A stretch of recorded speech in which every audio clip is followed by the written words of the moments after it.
This then is a place where the young gather in search of their goals, education, freedom, careers, whatever.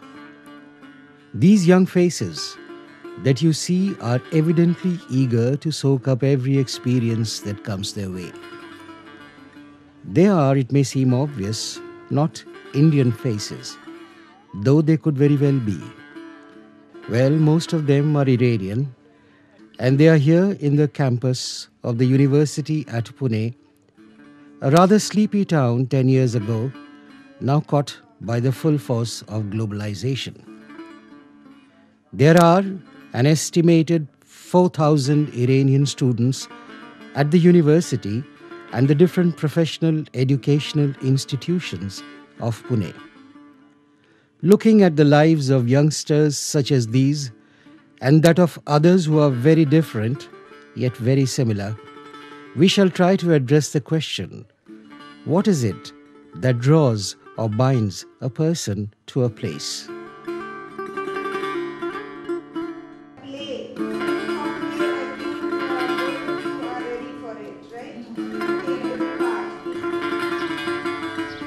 And these faces too, of the faithful, hurrying in response to the muezzin's call for prayers, are Iranian. But a century or more separates those young students at the university and this young man with respect to their love affair with the city of Pune, called Pune till quite recently. This young man knows about those students, but sadly, many of them don't know who he is, because in the perception of most people, the identity of this young man and his community has been subsumed in that of the Parsis, who, although they too came from Persia many centuries ago, are a different people. They speak Gujarati, while these people still speak Farsi, at least at home. The Parsis are Zoroastrians by faith, while these Iranians are Shia Muslims. Here, engrossed in their communion with the Almighty, are those whose fathers or grandfathers came to Pune by way of Karachi and Bombay maybe, and set up their business, mostly eateries, that acquired over a time the iconic status of the Irani restaurant, or more correctly known as the Irani hotel.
Rituals have a strong link with nostalgia. It is through them that you remind yourself of who you are. Far away from home, these Iranian students recreate the magic of home through rituals. Some things lie deep. A millennium after the coming of Islam to Persia, the old Zoroastrian festival Nowruz is still celebrated as New Year.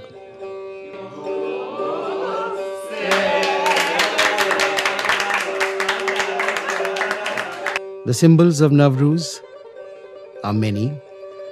Garlic or seer to to protect you from the evil eye, vinegar or serke to ensure good health, apples or sebe, a symbol of plenitude, wheatgrass or sabze to ensure a good harvest, coins or sekke, a symbol of wealth, and the fumes of sepand to drive away evil spirits.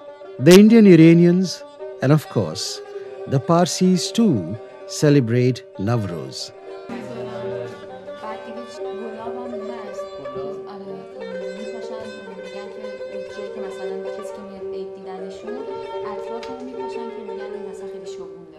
This is an ancient Iranian celebration, and Iranian people celebrate the first day of spring as a Nowruz. We called it Nowruz.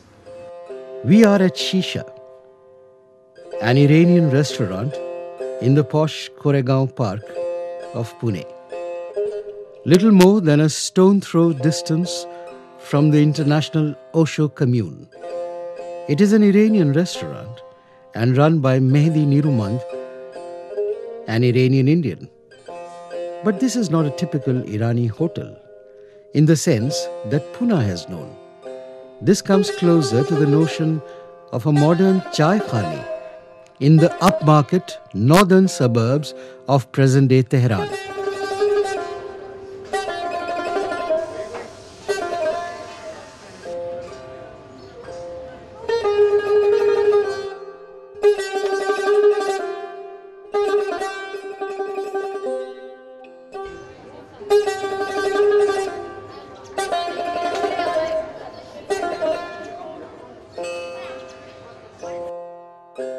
The air of indolence as well as the Persian grandeur are equally carefully cultivated.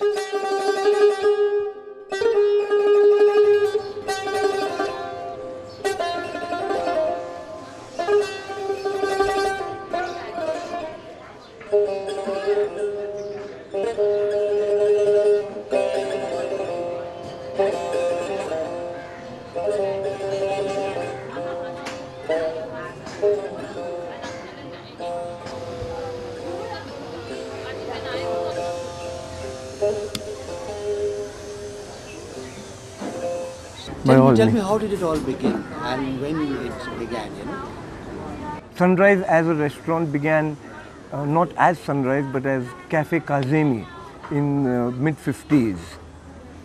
For him it was an ultimate thing was to own a restaurant after having worked 35-40 years in India, 30 years, having come in here as a 9-year-old child from Iran, brought in by his grandfather. The decor of not the table, the entire decor of an Iranian restaurant was based along the lines of English pubs. Those days the British Raj existed here, and the Iranians probably took the idea from the British to fashion and design their place. So they had these large mirrors in the restaurants, those bentwood chairs that you see here.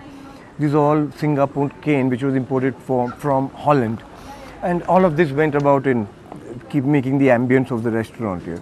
Yes, as I said, they were aliens in this country and they had to work hard to establish themselves, to be accepted by the populace here. And in that process, they realized that they were imbibing a lot more about the Indian culture and ethos. Without, inadvertently, it was happening. They were known as Agha Saabs here. There was this story about this Englishman coming up to my dad one time in his restaurant saying, "It's taken us 200 years to make the natives here call us Saab. What have you Persians who are recent immigrants to this country done for them to call you Agha Saab, And more often than not, none of them ever went back to Iran. A lot of them stayed back here. A lot of them had this dream of owning an orchard or a house in Iran, and they did. A lot of them sent, repatriated part of their earnings here back to Iran because they dreamt that they'll one day go back there and live there. But they did not realize that the generation that came, my generation, which was the next generation after them, we imbibed even more of the Indian culture. Do you have any memories vis-a-vis your father in which his Indianness at last dominated his Iranianness, if there is a word like that. Yes, absolutely. He had, like I was saying, he had this whole dream of going back. And he did. He was one of the first Iranians who went back to Iran, visiting Iran after 40 years. That was in 65. And over a period of years, he kept going back there every alternate year, spending more and more time there. But his heart was here. Without realizing it, he realized he was becoming more and more, belonged more and more to this place. So much so that it was about he was afflicted by prostate cancer towards the end of his life. That's how it all ended with him. And I was with him in Iran in the winter of '99, and I knew that he was it was going to be fatal. So one day it was me and him alone at home, and he asked me what really was the matter, and it was not easy for me to tell him in so many words what really was happening. And he sat there for a bit, he thought about it. He was deeply hurt by what he heard from me. And finally he turned around and he told me that I was sure that he would want to end it all in Iran. But there was no question about that in my mind, that he would want to be there. He was an Iranian, he loved the place deeply, but he turned around and said, I was coming back in a few weeks. He said, when you go back, I'm going to come and join you there.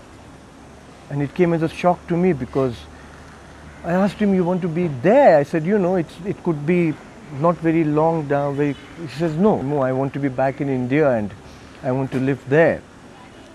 And I said, why? I thought you liked this country. He says, that may be so, but I have lived there 76 of my 85 years. And like you put it, udhar ka namak khaya hai.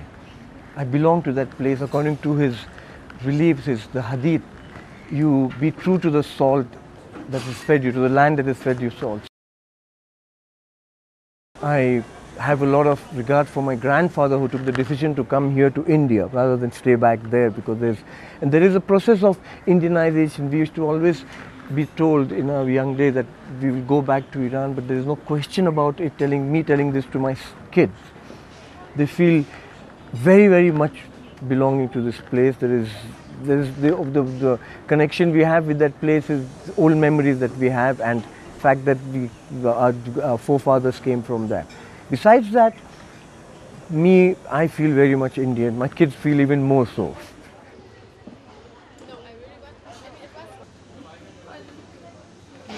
300 rupees or thereabouts for a non-veg buffet of drink, Iranian soft drink.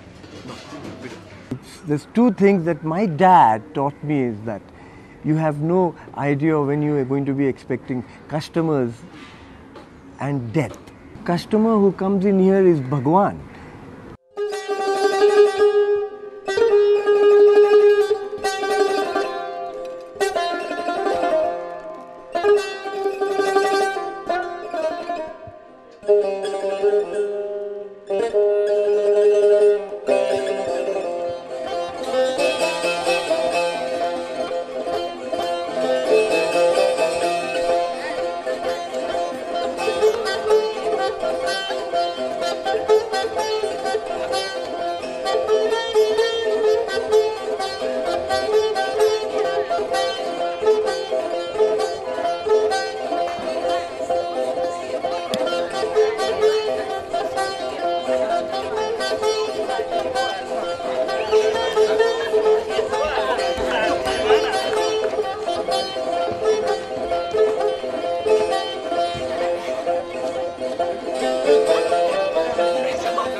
We celebrate that every year, and Charshanbe Suri Aitolu means that last Wednesday of the year.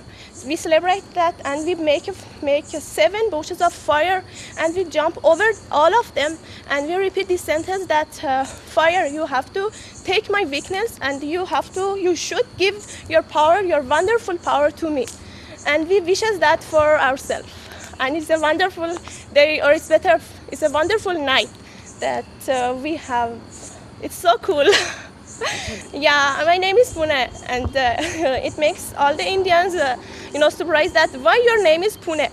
But I always explain for them that my name Pune means is the name of the flower, not your city, because it's different. And I have a good time with Indian people in this country.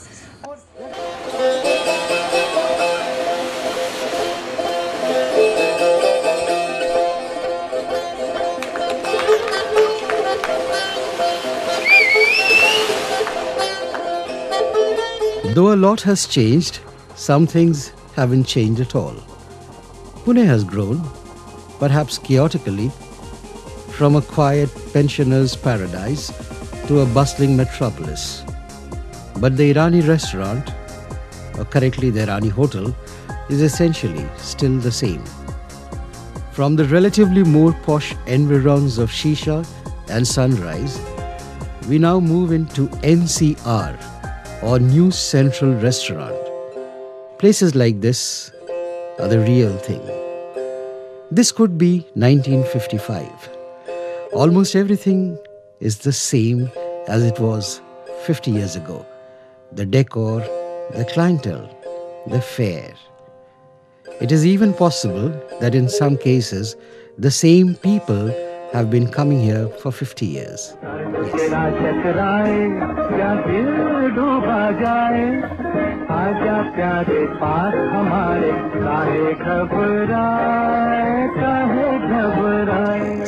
Yes. Yes, this could be the year 1955 or 2005.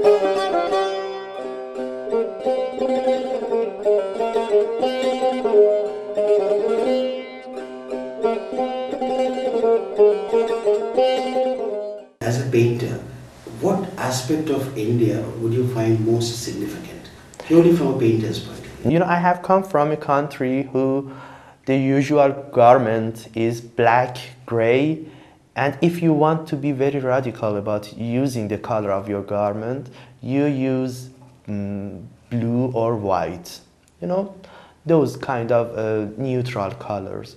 When first I came to India, I was very satisfied by seeing people, no matter if they are male or female, they use the whole variety of colors. Here, even male wear red very confidently, and I really love that.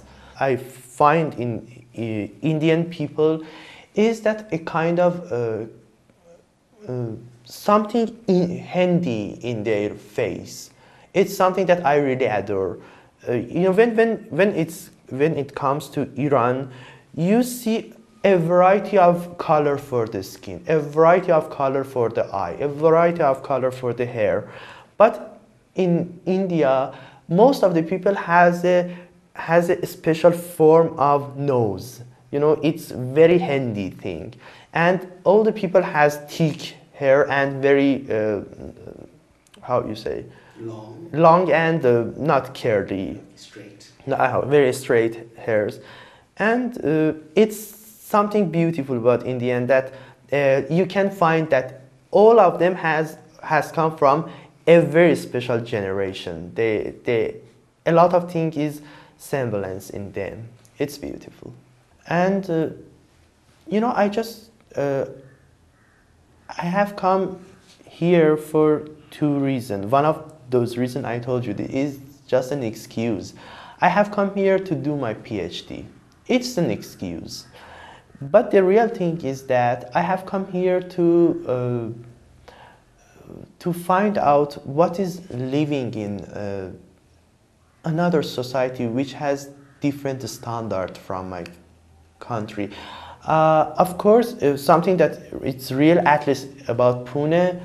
Pune is not a free city. I didn't find that thing that I deserved. When I came to Pune, I found out that no, it's very similar to Tehran. Maybe maybe ladies don't wear chador or don't wear garment like that, but just some faces are different.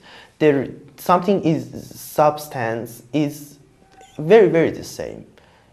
Indian society, at least in Pune, and Iranian society are very similar to each other. You have kind of newspaper which are very radical.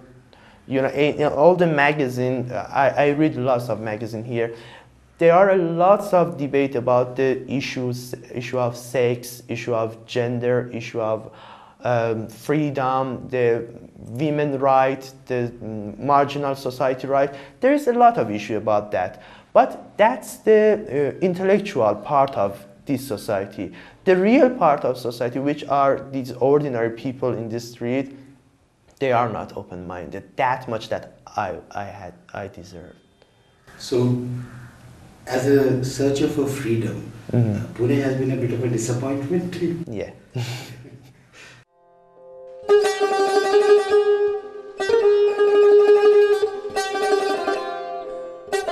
In a way, Ali Khazinuri is the quintessential Indian Irani. With roots deep in both cultures, he faces both with equal ease and sometimes unease. He represents also the best of both the worlds in his hospitality, his pragmatic yet philosophical approach to life, and he breathes old Hindi cinema. Sahib, of course my father's restaurant is there, opposite corporation, Olympia Cafe. My brother runs it. I was told that whoever made new buildings, the corner place always was an Iranian restaurant. So inquiring from people or say elders, our elders like my father and uncle and other, because that was the most, easiest, or maybe that was the business where little investment was needed. Just few tables and chairs and one samawar and one chai and chalu karo bas. The landlord would, welcome you, Ab Irani Sahib, aao, start your business in a corner. So most of the restaurants you find among the old lot is a corner restaurant. Once I went for one morning show, I remember, that was Devdas, Mr. Dilip Kumar. So baad mein jab bahar nikla, sir, there's something unbelievable, the man acting like Devdas. But then nothing to beat Indian cinema, the old cinemas. Dilip Kumar, uska khud alag style tha, sir. You could never see Dilip's hand, you see. Or Raj Kapoor, among the three, you see, वहाँ तीन जन थे साहब, दिलीप, राज और Devanand. Devanand top button always close, always full sleeve. राज को बोलते हैं साहब थोड़ा कभी शर्ट खुला था कभी. But that Indian cinema and especially the Indian music side, it became part and parcel of life. Did you take this love for Indian cinema and Indian music to Iran? Yes. Yes, sir. I'm proud to say that, sir. In my home, I always had Indian music. And a friend of mine, Mr. Nasir Mukhtar, used to run a program, Indian program in Abadan for Indian community, honorarily. Would you recite that for us? Yes, sir. बाल खड़े होते हैं साहब, देखिए मेरे बाल. सच कह रहा हूँ, देखिए. Look at my hair. Because you see, that was in the heart, साहब. Oh, दिल में था सब. कसम से मेरे बाल खड़े देखो. And we had Mr. Udacha, Parsi था, वो हमारा फिजिकल ट्रेनिंग टीचर था. तो हमको सिखाते थे with a little English accent. वो ये था सब, ऐसा देश कभी न देखा कभी न सुना है, देशों का सरताज यही भारत देश है. Your community of Indians who once came from Iran, they have contributed very substantially to the Indian society. But now they are somewhat marginalized. Not many people know, even in this city, of your unique history, that you came from one country and you have made this country your own. You have contributed to the culture and to the material wealth. So do you think that people like you should take some steps in that direction to make people aware of the fact that there are people like you? बहुत दुख से कहना पड़ता है कि हमारे हिंदुस्तान में भी वो ओल्ड होम्स स्टार्ट हुए सर, जहाँ पर माता पिता की पूजा होती थी सर। अब वो माता पिता बोझ बन गए हैं। मेरे घर में ये नहीं है sir. Don't say think that. I am proud of my son, I am proud of my daughter. लेकिन तो हम लोगों के बारे में कैसे ये सोचना विल बी ठीक नहीं होगा sir. Sir, I never realized that I was an Iranian. You see, still I feel I'm an Indian. And for your good information, for your kind information, आपके मालूमात के लिए कह दूँ मैं कि after the revolution, there was an oil minister by the name of Mr. Muhammad Gharazi. And I became very close to him, I don't know how, because of my work. I passed out, as I told you, from this country as an engineer, and I started working in the National Iranian Oil Company. And whenever he wanted me, he would call from Tehran to Ahvaz, that was the south base, and he would say, send my Indian engineer. They never called me an Iranian. I'm still known in Iran as an Indian. And unfortunately, I am known as an Iranian here. तो मुझे समझ में नहीं आता कि मैं ईरानी हूँ या इंडियन हूँ सर। वो शुतुरमुर्ग आप जानते हो ना सर, ऑस्ट्रिच, वो कैमल भी है और बर्ड भी है, बदबक को मालूम नहीं किधर जावे। अब हमारी वो हाल है। अब हाफिज़ की बात है सर, तो वो कहते हैं कि अगर उन तौरे कुदसी ज़दरम बाज आयत, if that beautiful bird comes back through my door, that means that fortune or the good luck, whatever we call it. عمر بگذشته به پیرایه سرم باز آید. My past life will come back to my old head. Means I become once again, go back to the past. دارم امید بر این عشق چو باران گردیگر برق دولت که برفت از نظرم باز آید. I have faith, उम्मीद ये है, हालांकि मैं बारिश की तरह रो रहा हूँ, मायूस हो रहा हूँ, लेकिन मायूस नहीं हूँ, दिल में उम्मीद है कि बर्क़ दौलत के बरफ़्त अज़ नज़रम बाज़ आयत। ये जो चमक है मेरी आँख से जो दूर हो गई है, this brightness, this what do you call this, glitter which has gone away from my eyes will definitely come back. آنکه تاج سر من خاک کف پایش بود، از خدای طلبم تا به سرم باز آید. वो जिसके कदमों के धूल मेरे सर के ताज थे, मैं खुदा से दुआ मांगता हूँ कि वो फिर आ जाए. One wonders why so many of our Indian-Iranian friends find the Hindi film world so fascinating. Many of them have nurtured fond hopes of making it in Mumbai, much before it became Bollywood. And their classical Persian good looks, familiarity with Urdu, and their innate ability to declaim in the style of the old Parsi theatre did indeed qualify them for fitting into the world of Hindi films. The late Sayyid Abbas Arab Farashahi of Pune, known to the moviegoer as Rupesh Kumar, represents the realization of that dream. There are a few others too. झलके हमारा लहू कल की बहारों में अशकों का तोहफा हो के बट जाए यारों में हो सदियों जहान में हो चर्चा हमारा दिल करता वो यारा दिलदार मेरा दिल करता वो यारा दिलदार मेरा दिल करता. A good friend of mine, he was a classmate of my brother, but he was very friendly with me. और खैर अब तो unfortunately he is no more in this world, but उसकी यादगार मेरी बहू है. My son has married his daughter and I am very happy he did that, क्योंकि दोस्ती निभाई हमने. अच्छा लड़का था. He was a very good human being.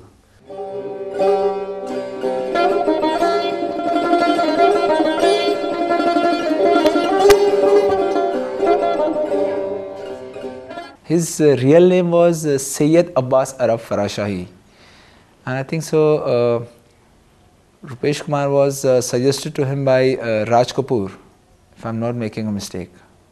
Tell me about your interaction with these students who are Iranians.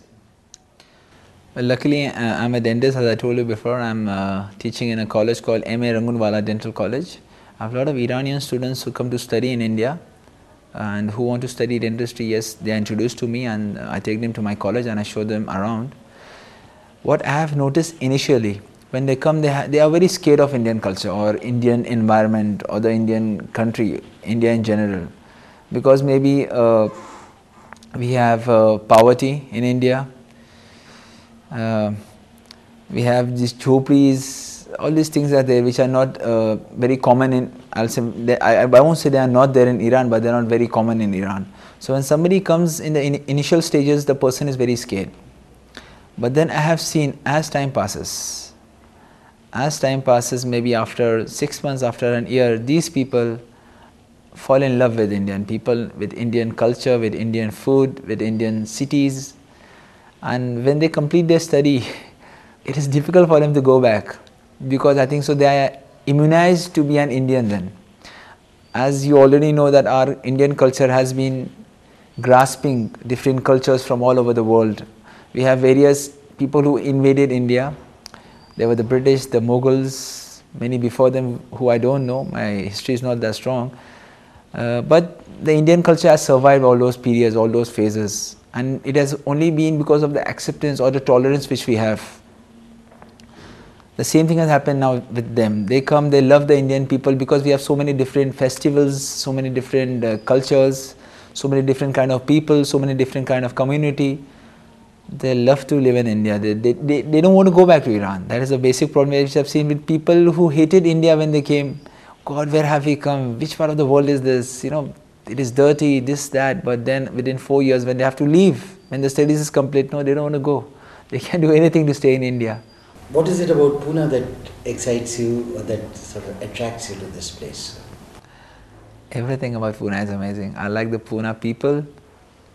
I have lived abroad, yes, but not for a very long time. My education and my college and everything has been completed in India and in state of Maharashtra. The people of Pune, most of my friends are from India. They are Indian, they are local Indians. So well, I've been to Canada, I've been to UK, but India is India. And especially Pune. Pune is the best. Behman Amani left behind a career in diplomacy to pursue academics in Pune. Being an Azeri, originally from what is now Azerbaijan, he represents the multicultural face of Iran and the fact that that country's demography includes various ethnic groups like Fars, Azeri, Turkish, Baluchi, Arab and Armenian, a fact not well known outside that country, particularly in the West. Let's talk about this fact of migration. However comfortable the place that you choose may be, it still remains, in a manner of speaking, a kind of exile. Would you agree with that? And exile causes pain. Exile is necessarily a situation of separation. Anyhow, in every condition, wherever you are, away from home, you are homesick. Okay? So it is an unavoidable factor in being away from home that you must feel homesick. Otherwise, you are not a human being. Okay? We are not a piece of stone. For sure, you feel that you have missed someone. But that the important factor is here that there the period of feeling homesickness is shorter. For example, that okay, in some parts of the world, for 24 hours a day, you feel homesick because there is a gulf and then there's a great gap between you and the members of that society. And you never even I said, okay, that when you're sleeping at night, you don't even feel yourself a member of that society. But in some countries or in some places, this period is very shorter.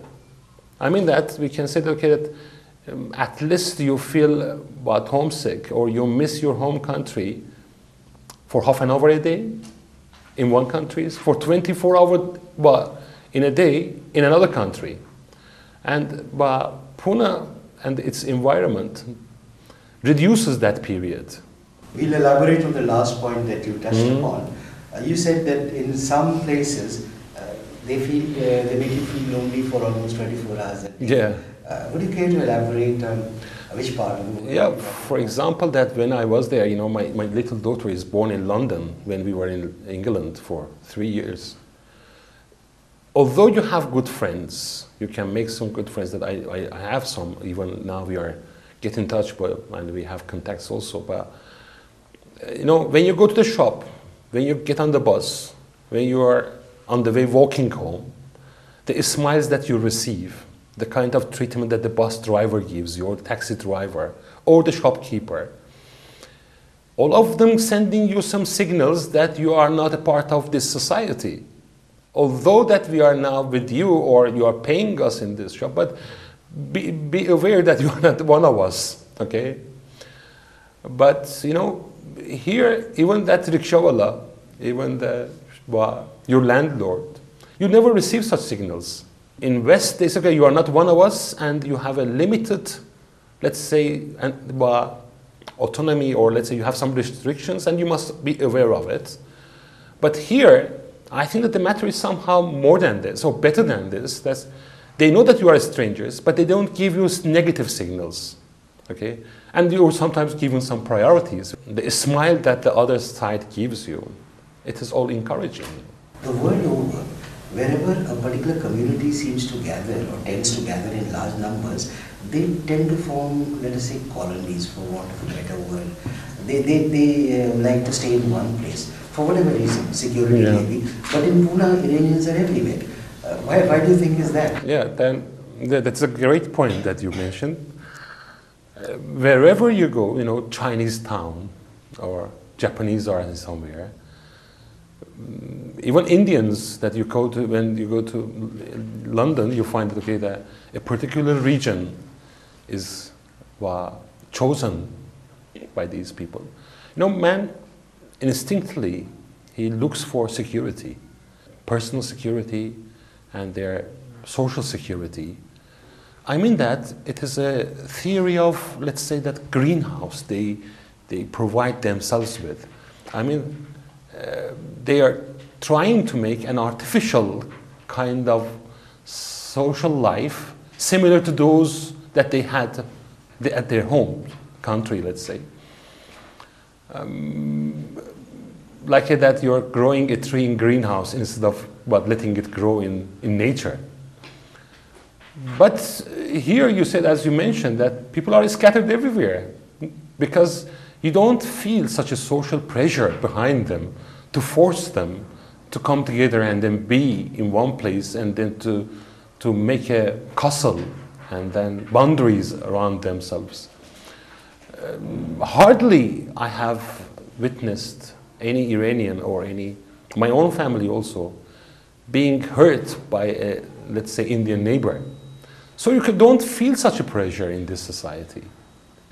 It is another, let's say, miracle of East. And even now, you see that our government's policy has changed too. It encourages people to go to the East. Because when the people come back after graduation, they do not have any kind of complexity. They do not suffer from a, let's say, psychological depression. As if they were in one place that was a part of his own, let's say, culture. You see that when the graduates come from Europe, they are much more different from the graduates that they come from East, and especially from India. Normal, educated, without having any cultural shock, and then ready to serve their own country. As someone has pointed out, that one major difference between Iranian cinema and let's say the Western cinema is that they have evolved out of the novels of Dickens and Thackeray and Hardy, you know, whereas Iranian cinema has evolved out of a tradition of poetry, of Hafiz, of Rumi, of Omar Khayyam.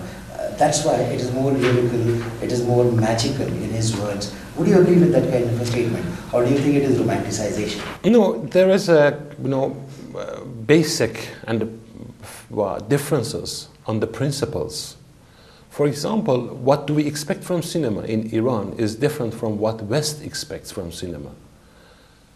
They want an instrument to pass their time and a kind of fulfillment of those kind of satisfactions that they cannot gain in their daily life.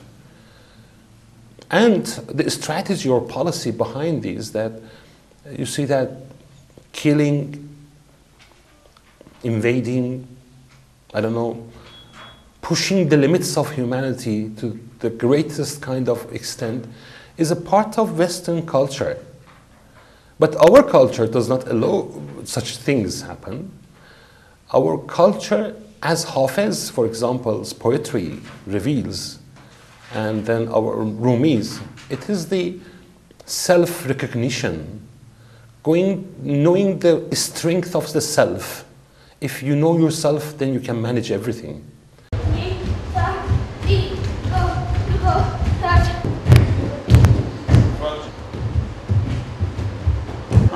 Base, and perform.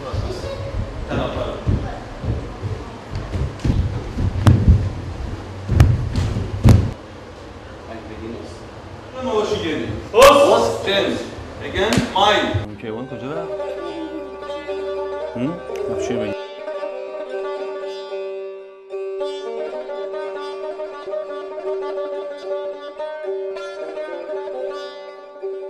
Let's talk about another aspect of your personality as a father. We have seen your son in martial arts practice. Yeah. So what are your ambitions regarding your son in the field of martial arts? Now, as a father, I'm thinking that when my son is growing up, I would create the situation and give him more chance, because I got the chance very late.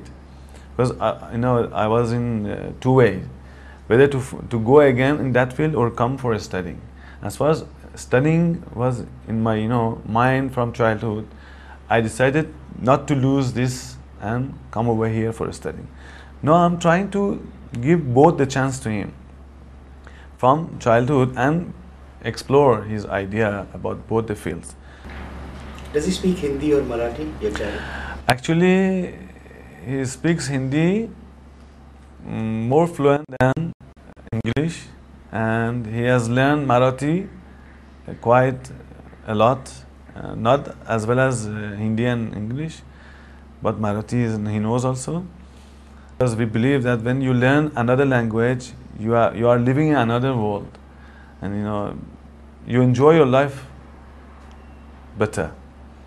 So it would be definitely helpful for him. Nobody knows what would happen in the future, but might be an ambassador from Iran in India after a few years.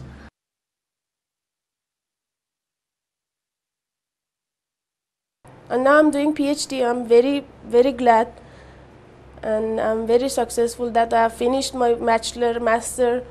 The day after we reached in Pune, I decided to learn Hindi. Hindi means speaking, at least speaking Hindi. Then step by step, I got so many friends, Indian friends, because we used to stay in Panchavati.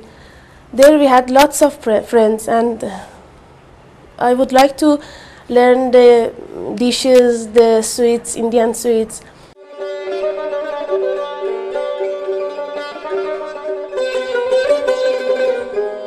It appears that here time has stood still for a while now.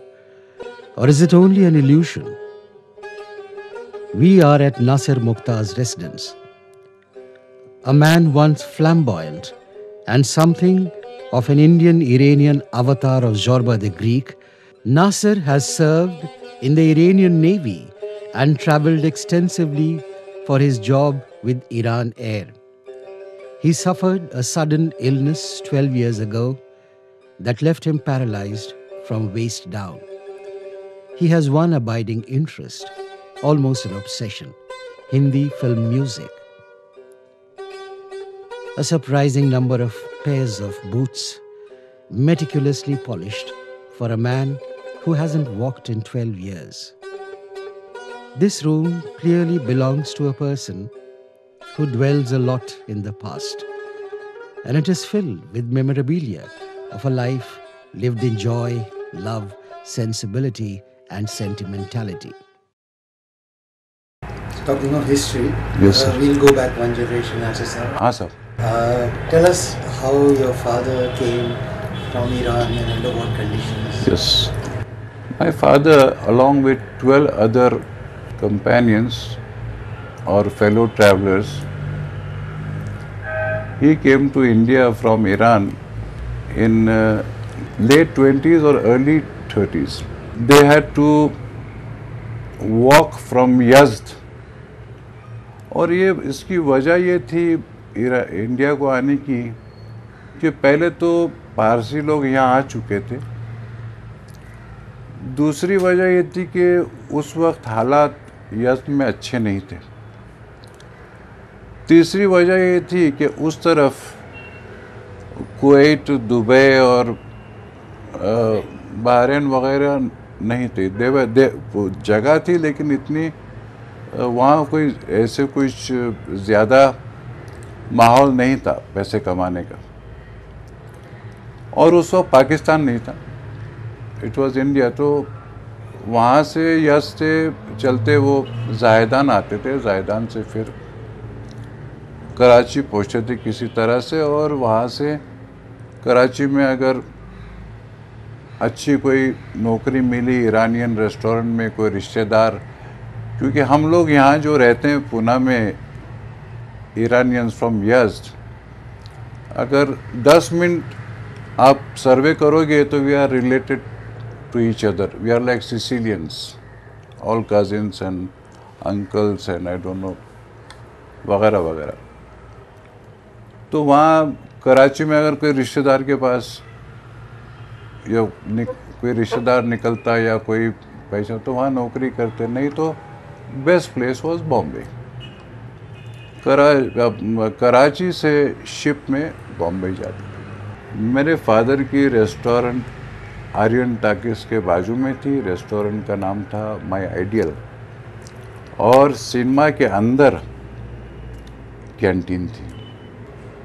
और my ideal के बाद my favourite I, my favourite के बाद my अंदाज आई, my अंदाज के बाद my luck I, my luck के बाद माय रोज़. तो मैंने एक रोज़ कहा, आप एक चीज़ मुझे बताइए, ये जो दुकान रेस्टोरेंट्स आपके होते हैं, ये कैफ़े सनराइज़ के सिवा सब में माय क्यों है? उसने कहा उसकी एक वजह है. मैंने कहा क्या वजह है?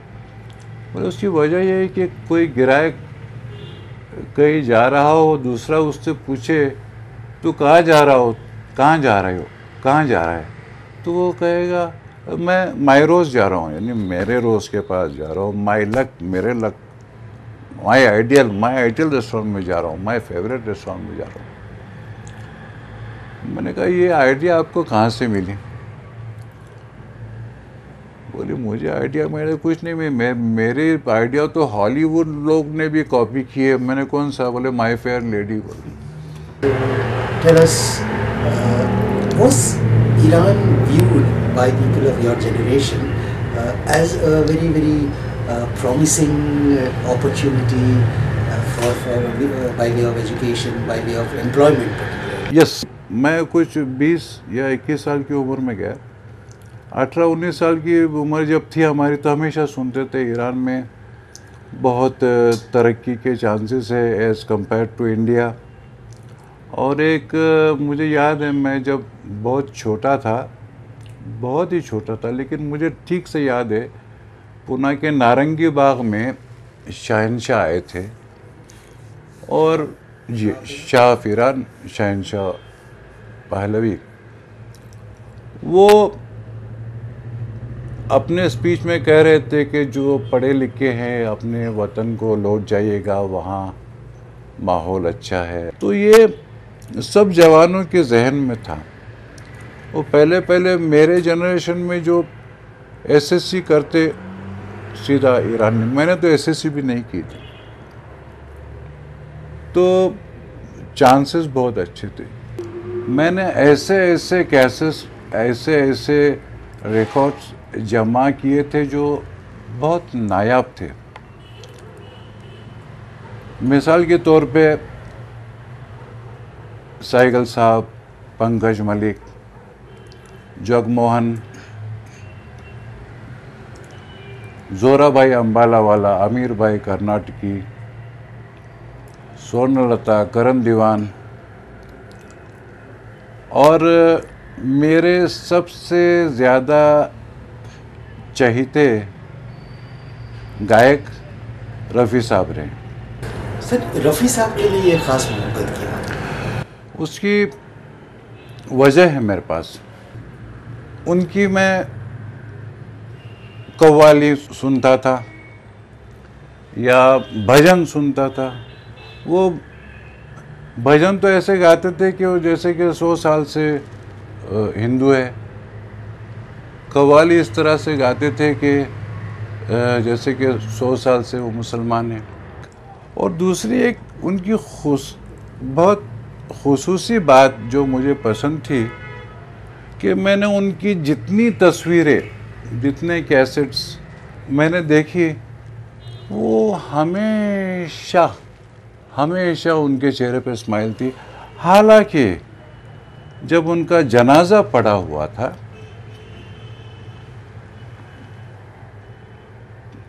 उस वक्त भी उनके चेहरे पे मुस्कान थी। और क्या कहूँ। जब रफ़ी साहब का इंतकाल हुआ तब आप कहाँ थे? जब उनका इंतकाल हुआ तो मैं मेहराबाद एयरपोर्ट में ड्यूटी पर था।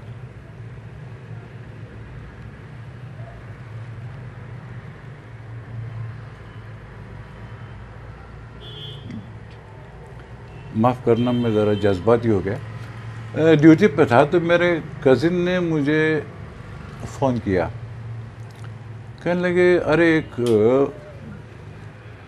बहुत बुरी खबर है। मैंने कहा क्या है?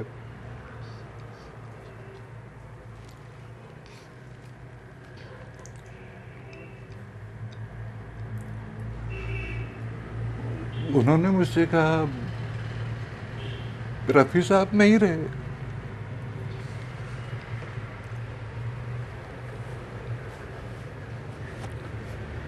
टेलीफोन मेरे हाथ से मेज़ पे गिर गया, मेज़ का शीशा टूट गया।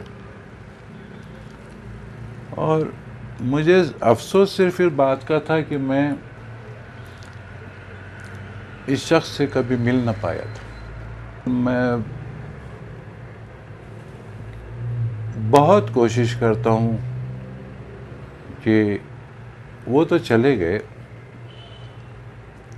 उनकी आवाज़ को मैं जिंदा रखने की कोशिश बहुत करता हूँ। ओ दूर के मुसाफिर, हमको भी साथ ले रे।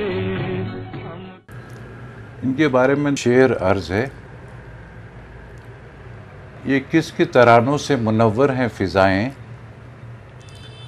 ये किसके तरानों से मुनव्वर है फ़िज़ाएँ, हर दिल में उतर आई है ये किसकी सदाएँ। When I came to India, I was in Sanchiti hospital for 1.5 months for rehabilitation. तो वहाँ एक डॉक्टर साहब थे या नहीं थे पता नहीं, उनका नाम कर्नल ज्योति था, जो पहले खड़के में मिलिट्री हॉस्पिटल में रह चुके थे। एक रोज़ कोई बात पर उन्होंने कहा तुम 2 साल से ज़्यादा ज़िंदा नहीं रहोगे। और वो सच कह रहे थे।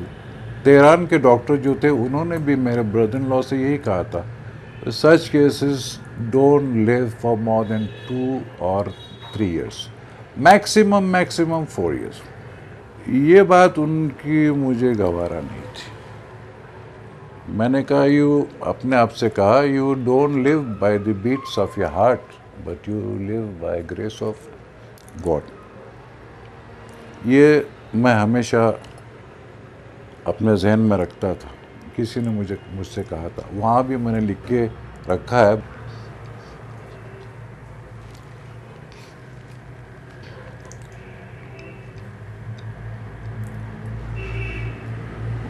मैं एक वफादार आदमी हूँ। वैसे तो पूना में एक रोज़ मैं कैलकुलेटर पे हिसाब करता रहा, मेरे 2000 से ऊपर दोस्त थे। भी वो उस 2000 में से शायद 1900 जिंदा हो, लेकिन मेरे लिए सब सिर्फ 6-7 दोस्त बचे। लेकिन this 5-6 friends are equivalent to 2000 friends. ऐसे लोग कहाँ मिलेंगे? ऐसे दोस्त तो दिन के वक्त अगर मैं चिराग भी लेके घूमूं तो मुझे नहीं मिल सकते। और फिर मुझे इत्मीनान हो गया है कि मैं यहाँ आकर मैंने गलती नहीं की। मैं सारे यूरोप, मिडल ईस्ट, अफ्रीका, सब जगह में, यू नेम इट, अमेरिका के अलावा मैंने सब जगह मैं घूम चुका हूँ। वो खुलूस नीयत, वो मोहब्बत जो यहाँ मैंने देखी वहाँ नहीं थी। और उसके अलावा इस तरफ भी अगर आप जाएं, जैसे यूरोप के तरफ बढ़ते जाए, मोहब्बत और खुलूस नीयत कम होती जाएगी। कम होती जाएगी क्या, कम होती ही है। Poona is at my service एक टेलीफोन कॉल से।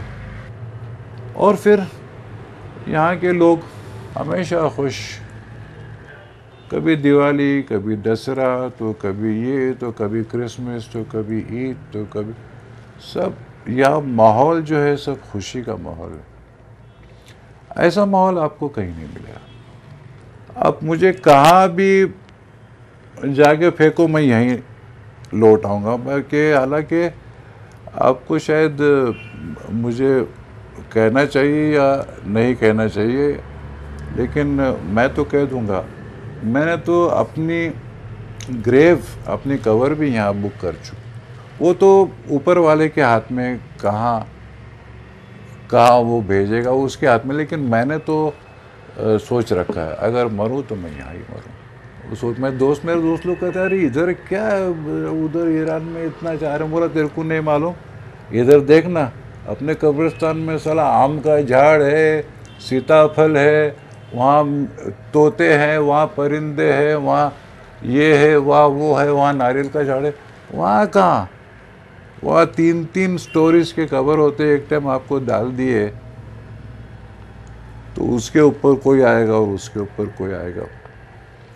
तो कहता है, हाँ यार ठीक है, तुम सच कह रहे हो।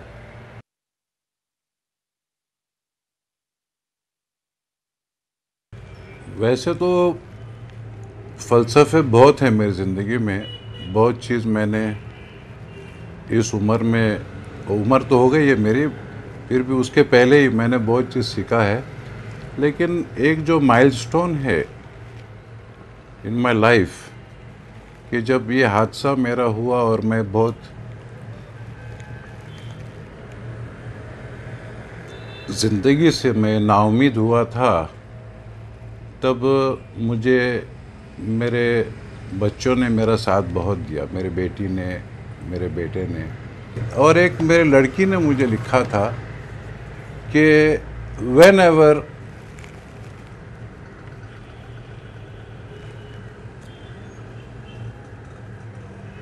I go to airport, I remember you.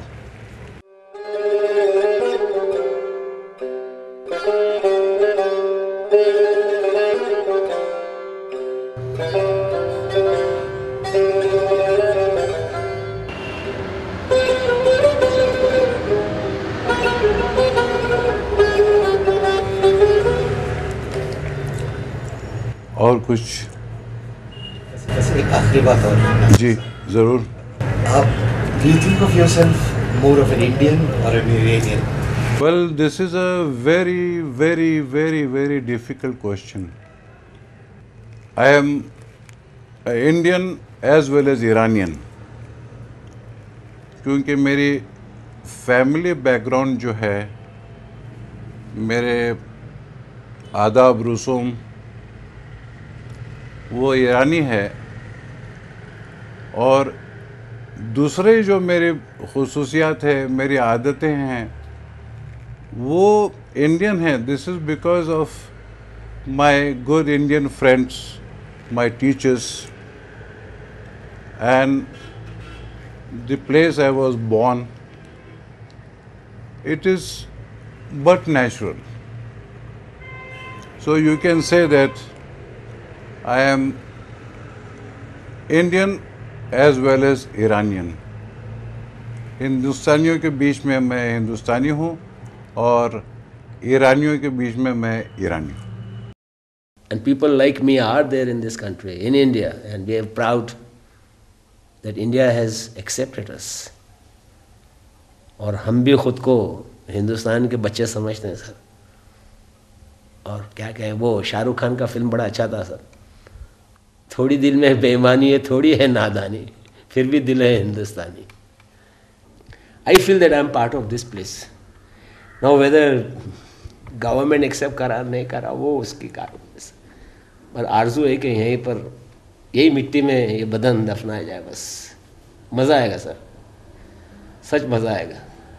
You know, when we arrived in India, especially when we passed from Mumbai highway to Pune, you can see many slum people, they live there, and I don't want it. It is new for me because we have like these people you can find everywhere. Everywhere. But in India, you know, because the population of India, because I think it's near 22 or 20 times more than Iran. So everything is 22 times more. It's good people, bad people, everything. I'm satisfied. I'm satisfied with India, especially Pune, because I feel comfortable and safe in Pune. Because in the Pune is a educational center, so for studying and especially for living is very good. And many people from other country and even inside the India come for studying in Pune. So fortunately, we don't have any problem. And now, especially for food, I like spicy food, so I don't have any problem for this. My name is Sarah. I'm 28 years old, and I'm graduated in agriculture engineering, but I don't like it so much. I'm interested in art. I think I have some talent in art. For example, I can write poem, painter. I like philosophy too, and yoga. I came with my husband in Pune. He's studied English literature, but I'm going to study yoga at university, Pune University.